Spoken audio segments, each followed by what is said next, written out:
The Virginia Cable Telecommunications Association and your local cable provider presents Cable Reports.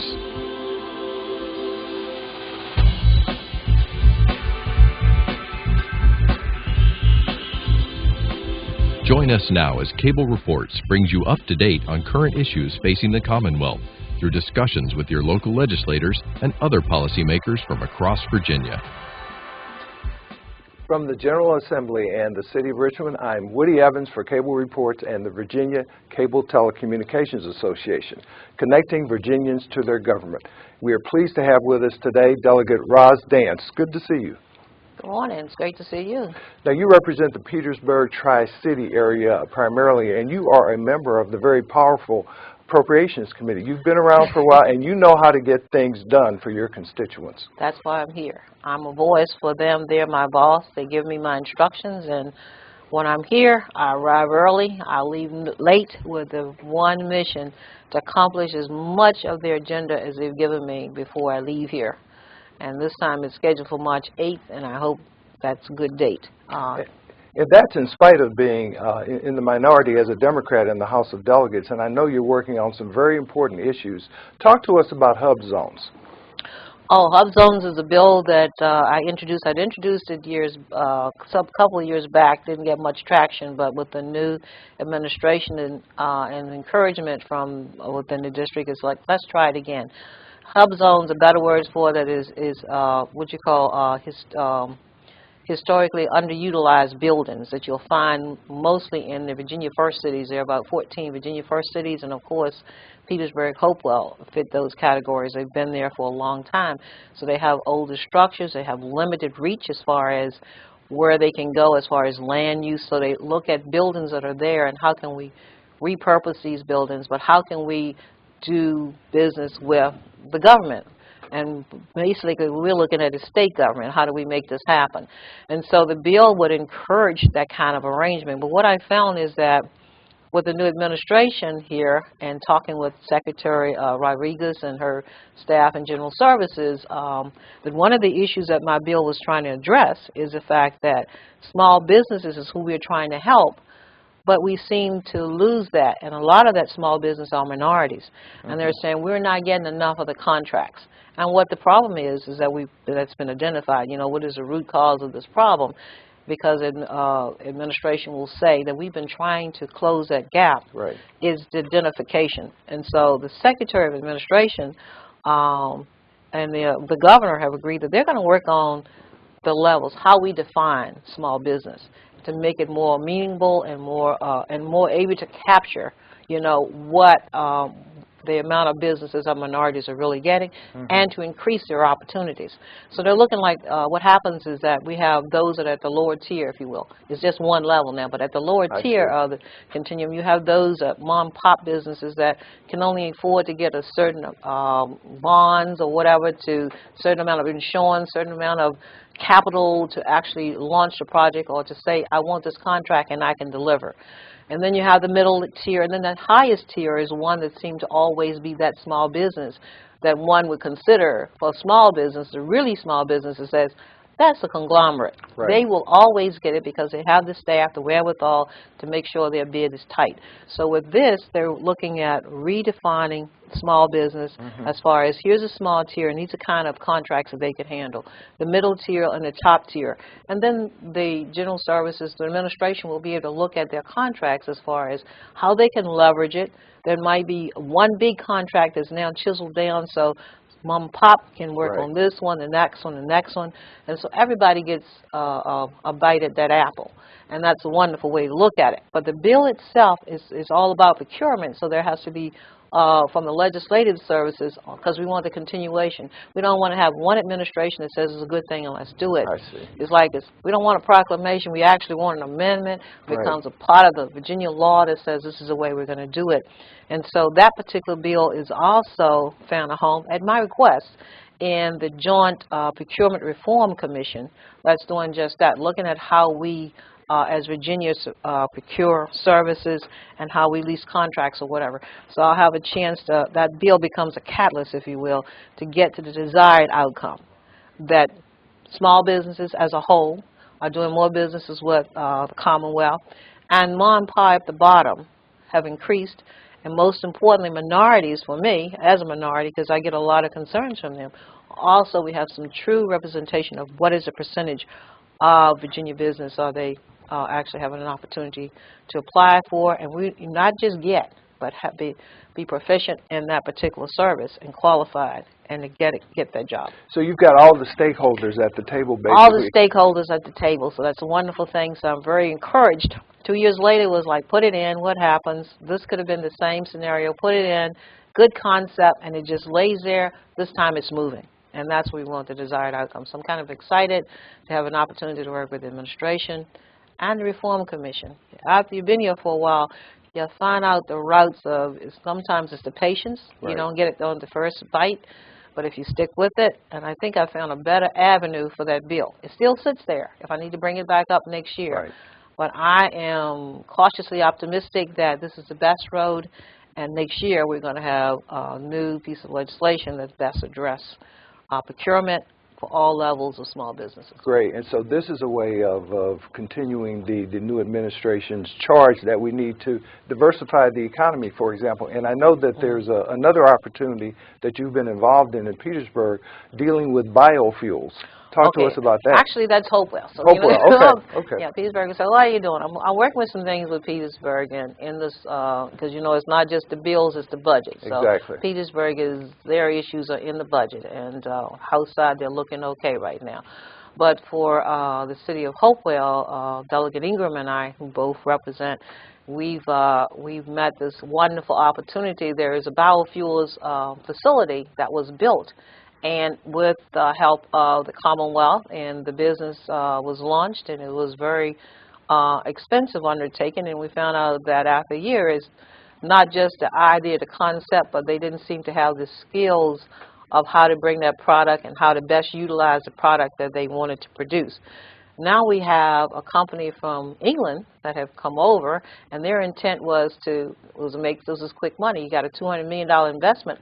For $12 million, I can just gut it, take those plots back to England, and business is fine with what I'm doing because I'm already an expert in the biofuels concept.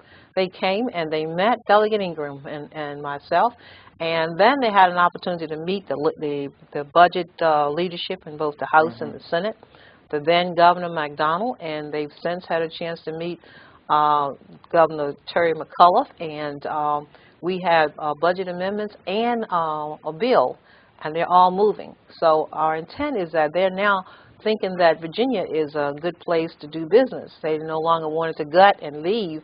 They wanted to turn that around right here in Virginia, stay in Virginia, because they realized that Virginia is open for business. And they see the diversity of all of us working together. And so that's very encouraging. And with the bill that's moving, that Delegate Ingram and I, as well as Senator Marsh, is championed in the Senate, and the budget amendments that go along with it, we're hoping for a positive outcome for this, and for it will impact not just Hopewell, but it in fact impacts the grain community producers, because and that impacts all of Virginia as far as jobs for Virginians, because what happens is we're going to start out with corn and then switch to barley. And so for the grain people, as they say, it's a wonderful thing. We got a little glitch because there were the poultry folks were saying, but we use corn. So that's all in working it out with the stakeholders in the industry. So we were able to smooth that out where they were no longer objecting. You know, if they're in their ideal world, they would say, don't touch what we use to feed, you know, our animals and produce and bring our product to market. But we're going to be transitioning out after about a year with the cone into barley. So it's, again, another use of the grains and products in Virginia. So it's we're cautiously optimistic that we should get an announcement not too far in the distant future. So another example of bringing your colleagues together with the administration and a foreign direct investor in order to create jobs, for example, in the Hopewell area and potentially throughout the Commonwealth. Oh, yes. Now, you have two cities, Hopewell, Petersburg, and Petersburg is right down the road to Peg. And so this is a wonderful thing for Virginia, but for Southside Virginia, Central Virginia area as well, it's a good deal. Now, there's another initiative you're working on that relates to a settlement that the Commonwealth entered into with the Department of Justice regarding our training centers. And I believe at one time in your career, you actually worked at Southside Training Center. I actually moved from the level of direct care providers, like a nurse's aide, I guess, to actually interim facility director of Southside Virginia Training Center. So that was my home. That was my career track, and the clients that I provided service to, the staff, we were like one big family. So when they say Southside Virginia Training Center is closing, that's like my family. This is impacting them. So then it's the transition, and our facility was the first scheduled to close on actually June 30th. And the way they're going, there are less than 50 clients there now. It will probably be closed before June 30th if it's on track. But now, this is the transition residents of that facility who happen to be probably adults by now. They've been there for some period of time into a community setting. What happens is that a lot of the clients, when we say they might have come from, like the Southside Virginia Training Center along with Central Virginia Training Center in Lynchburg are like the two oldest facilities. There are 5, but those two are sort of like the initial facilities that house all of the clients. And no matter where you lived in the state of Virginia, you would either go to the Lynchburg Training Center, which is Central Virginia Training Center, or you would come to Southside Virginia Training Center. And these residents have either developmental disabilities or intellectual disabilities? They have developmental disabilities and intellectual disabilities, both. And so this has been home for them. And now, in the other 3 facilities, pretty much was like Northern Virginia was like, this is where you stayed. But now as clients are being transitioned out into the community, and I did a bill a couple of years ago when we first found out that the Department of Justice was saying you had to find a way. And Virginia's way was that they would transition the clients into the bigger community. There were other options, but that's the one that was decided on. That was an administrative decision. We're in it, so we're moving through it, and we're trying to make sure we do this with as less bumps in the road as possible, because we're not dealing with cars, we're dealing with people. And so during that transition, there was some concern about the surrounding communities and they didn't want to have the concept of not in my backyard. But the concern of how much can we handle as far as the services that go with it. A lot of social services that go like the health, the welfare, housing, all the amenities that one would need, and how will the communities, larger communities, embrace it, and how would there be accountability. Sometimes they didn't understand the difference between people with developmental disabilities, just like a person that's slow to learn, versus one with a mental health problem that could be you or me at any, but for the grace of God, that we just lose it for a bit, and how we react is different from the clients. Their friendliness or overly affection for some that they're not familiar with says this is something that we're not comfortable with, and where are the controls here? So they wanted something to be able to know as clients are moving out, where would the group homes be? And are they going to be compounded here, there, whatever? But we try to assure them that clients get to go home. If home is in Danville, just because you're in Petersburg does not mean that you're going to leave the facility and come into Petersburg, come into Chesterfield, come into Dinwiddie. Some have, and some got that feeling that, oh, if it's closing, let's build this, and they will come. Not necessarily so. There are treatment teams that determine best placement, family involvement, where that particular client will go. So they will be going over Virginia because, again, the start point is there were only 2 facilities. But now their families live around Virginia and they have a right to go home. That's their first choice, is to go home. They might decide that home is in this area, and they have that right too. And we can't not deny them that right. But that transition is what we're working at. So working with Delegate Patrick Hope, we cleaned up the licensure requirements for these group homes to increase accountability and the process itself, because that's something you have to look at. If they're out there, then how do you ensure that they're getting quality services and they're being treated okay? In the facilities, you have a lot of stringent oversights, Medicaid oversights. The concern was, will that be the same in the community? And that came from the parents. So we looked at that as one way to address it. And my bill that says, now let us know, is like, what do you want to know for? And they said, so we'll know who to find out, because we're not clear that we're getting, that we can call the right person and they respond appropriately. So I carried this bill because I was asked, and Senator Frank Ruff, who also represented, it was Prince George and Petersburg that wanted this because they were seeing all the group homes coming up. So I carried this bill, but I wasn't really comfortable with this bill, but I wanted to give them the desired outcome. So working with the new commissioner for behavioral health, John Pizzoli, we were able to work this out, and the director for behavioral health, to the extent that for localities that have concerns and they have their track record, whether we've tried to do this or whatever, they will have a direct line, and we've given them a name and a number of who they should reach. And if they have problems, the commissioner is there to help resolve that. And that falls into Secretary Hazel's area. And love the opportunity to continue to work with him because he has some 4 years of history with this process. So that was another bill I got to sit on the table but still get the desired outcome. So the localities are pretty much comfortable with the fact that they have someone to reach, but it's not over. And even after the clients are transitioned into the community, it's the services that have to be provided for them to ensure they have it. So this is not just transition them out. We will be there. It has to be that follow-up, and that's a part of the licensure requirement to do that follow-up to make sure we don't just turn them loose and then what happens to them. Right. Just as important for those who might say, not in my backyard, is for my family that's now being transitioned into the larger community, and they have a right to a life like yours and mine. They call it alley in that area that says a life like yours, and they're entitled to that. So I will continue to be a voice for them and ensure that they get the quality services on the outside that they receive inside the facilities. So another example of collaborative efforts that satisfy a lot of needs. And I take it that a number of the parents of those institutionalized are elderly now, and they want to make sure that their adult children will be well taken care of after they're gone. As we would be. It's like, what will happen to my child when I'm no longer a voice? So they have to feel comfortable that there are enough voices there that will continue to fight the good fight on behalf of their loved ones. Great, great. Now, let's talk about food deserts. Kind of talking about family now. You know, give me kind of, because they are like my family.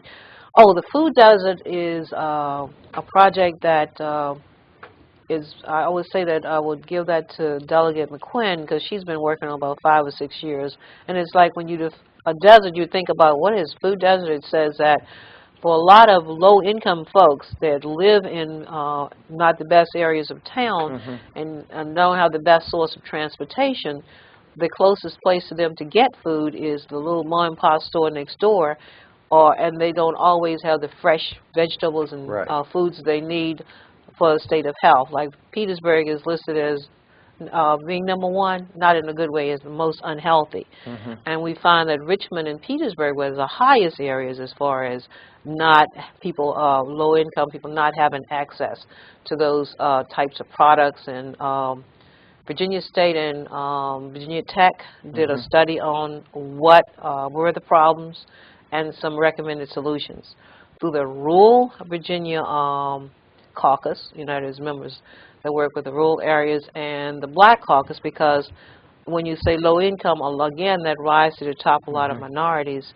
Have worked with Secretary Haymore, you're right, and we're looking at the possibility. Again, I had a bill in it to set money aside to try to deal with the recommendations, but they're going to embrace these recommendations from Virginia Tech and Virginia State University. The First Lady, Dorothy, is excited and has been excited about hunger. She's buying in. There will be Secretary of Education.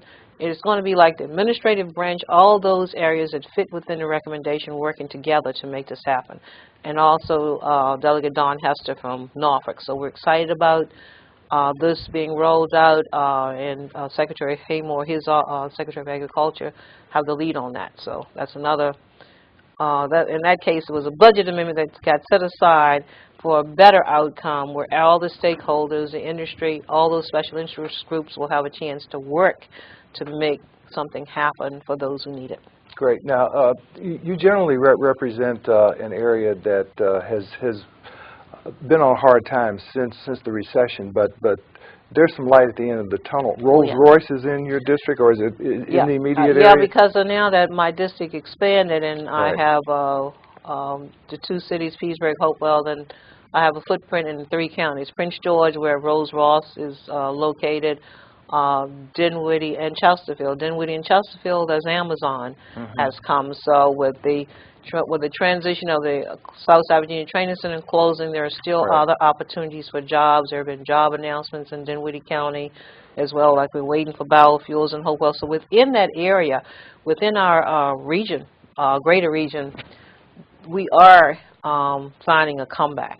And so there is good reasons to feel hopeful that we will weather the storm and we will be better, and there will be jobs for the people in the greater Richmond-Petersburg area. Now, you also have a military installation. Yeah, Fort Lee is based there, and it has a lot of our employees there, and that is in itself an economic engine, and it's been growing. It's been a lot of controversy from the community because they built this huge hotel that for our surrounding hotels is like, not good, folks, not good. Use our surrounding facilities. We've taken a breath. There's new leadership there, so it's like we have to let the past, remember the past, but try to grow with the new leadership that's there that is trying to embrace the community and make it more open and make their folks more responsive. They have military that are in the area helping with cleanups, you know. They use it as, practice drills or whatever, but it's also embracing and helping the community. But they have such a large operation that impacts the economy of the area. The more bricks, the more cement they put there, again, and they have to utilize the surrounding area. And the workers that come from the area has been a big help. So Rose Ross and Fort Lee have really been the staples in the Prince George Hopewell corridor area, and will continue to be a staple in the future based on what they're doing now and opportunities for expansion. Now, talk to us a little bit more about your role on the Appropriations Committee. That's a very powerful committee, and congratulations on being reappointed to that committee. Thank you. There are 9 really subcommittees within appropriations, and I have 3, which is we get either 2 or 3 assignments. For being a Democrat, that's an awesome opportunity, and I'm in the best position to help my community. I serve on Health and Human Services, and that's the area that mostly, when I say that's social services, the hospitals, everything, Medicaid, Medicare, the Medicaid expansion that we still have a hope and a prayer, whatever name you want to call it, marketplace or whatever, that would come through if we could get something in the House. That's the influential part of being able to help people that need it. I serve on public safety, and that is the sheriffs, the policing, emergency response. All of that falls on the public safety, the correctional facilities. And so I have an input on that. And then economic development. We talk about biofuels. Those projects come through economic development, agriculture, technology, natural resources. All of those, it's like one ombudsman type of building committee that deals with economic ventures in Virginia. I take it that you're whispering in Chairman Chris Jones's ear every day about Medicaid expansion. I am nicely. Yes. We can be respectful and still get our message across. Sometimes we can respectfully disagree, but not give up. Not give up. Right. And that's persistence is the call of the day. Absolutely. But you win better with being respectful and persistent than trying to be downright aggressive, and you will do it, because then the armor goes up. So. What about educational issues in the district? Last year there were a number of pieces of legislation, and this year you've got the standards of learning reforms that are on the agenda. Right. That is really Tag Greason, Delegate Tag Greason had the bill that came through the House, and I was pleased to be one of the co-patrons on that. Very happy to sign on to that, because it reduces the number of SOLs. It's not taking away the quality that should be there, but our numbers are higher than the national requirement, so it's reducing those. And we'll leave that to the experts to do that, to reduce the number of SOL requirements, which allows more time for kids to not just be taught to the test, but then we say they need to have critical thinking, so they have to be able to be creative, and those are pieces that are missing. Like go to the Science Museum, come to the Capitol, those type of field trips or whatever that would help have been cut out because you really are stuck with, let's get it done, let's get it done. So I'm excited about that. But back at home in Petersburg, I'm pleased that last year Senator Marsh and I introduced funding for the year-round schools. Year-round schools. And yes. they, the school board and the superintendent agreed to move forward with, they received a grant. But when they did, I was at that meeting, and they says, okay, we get this grant. Are you going to be there to help with getting the money for us to be able to start it up, startup funds? And sure. my thing was, I will go and I'll be a voice. And I will tell you this, not only did I, because Virginia First Cities is where it came from, I introduced budget amendments again for Virginia First Cities, looking out for all of the kids, underserved kids in Virginia and how we help them. But of course, I looked out for Petersburg as well, and funds are there in both the House and the Senate budget for the year-round schools. So I had a call with the superintendent on Sunday when we were leaving after the budgets were released to let him know that it's there, but the fight continues because it's until the governor signs bill, hopefully sometimes in April, right. then the game still go. That is, if we get a bill to it, because exactly. Medicaid expansion, marketplace exchange, whatever we want to call it, we might be up to the wall of June 30th before we get there. Right. But right. I'm going to be cautiously optimistic that we will get our business done and go home. Got about a minute and a half left, but I wanted you to have an opportunity to comment on two other issues. One relates to mental health reform as a result of a tragedy suffered by one of your colleagues in the state senate, and the other relates to the ability of the state now to take over a local school district if it's been failing for a number of years. Okay, I'll go with that one, the Opportunity Educational Institute, because that's one that I received a lot of grief because I didn't co-patron that bill. I voted because I saw my colleagues who were in a similar situation. Their cities was like not voting, said that we were okay. And it was sort of like sometimes if you jump on that bill, then you get a chance right. to work towards reform, exactly. as I work with these other bills that I mentioned, hub zones, whatever. In this case, I didn't get to work on the bill, and it got passed. But the caveat for me was it said it had to be funded in order to be executed, right? And both bills, House and the Senate budget bills that are moving forward, neither one of them have funded okay. that the Opportunity Educational Institute. And okay? I think there's even some talk of delaying those, the implementation of those. We passed a bill from the House that would delay it for a year. Okay. That was a request. We tried to get 3 years. You take what you can get. We couldn't get 3 years. We could get 1 year. So the majority of us voted for that 1 year, time to try to implement something right. else. And for Petersburg, it says year-round schools could give us a leg up on meeting that, because if we don't get out of the box, then we would be in this box if it comes back around. Great. Optimistic that we're going to find our way out, wherein the school board will be in charge of their destiny. Great. We'll have to leave it at that, but thank you for being here, Delegate Roz Dance. Good work. Thank you, sir. I enjoyed it. Thank you for watching Cable Reports, brought to you by the Virginia Cable Telecommunications Association and Comcast, connecting Virginians to their government. Until next time, I'm Woody Evans.